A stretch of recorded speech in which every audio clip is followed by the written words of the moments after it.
बिस्मिल्लाहिर्रहमानिर्रहीम। अस्सलाम वालेकुम डियर फेलोज़। हमारे उर्दू लिटरेचर में अमूमन दो इस्तिलाह इस्तेमाल होती हैं, नमक हलाल और नमक हराम। इनका मीनिंग क्या है?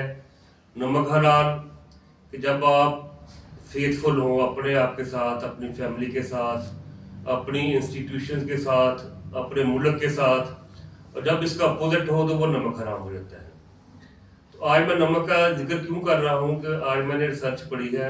हाल ही में अमेरिका में एक रिसर्च हुई है नमक के ऊपर कि वो लोग जो नमक खाने से एक्स्ट्रा इस्तेमाल कर लेते हैं, जिस तरह हमारे यहाँ अमूमन रिवाज है कि खाने में नमक कम है तो और थोड़ा सा नमक उसमें बाद में ऐड कर लें, तो वो लोग जो इस तरह करते हैं, खाने में एक्स्ट्रा नमक का इस्तेमाल करते हैं, उनमें फालिज होने के, हार्ट अटैक होने के जो खतरात हैं वो 20% बढ़ जाते हैं।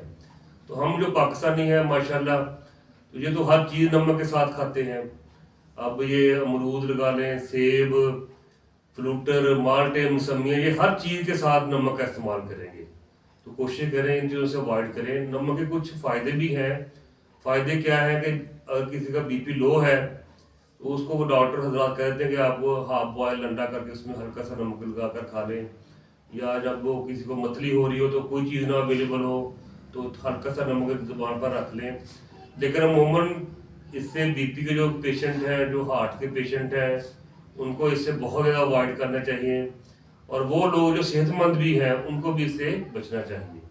अल्लाह ताला हम सबका हामी नासिर।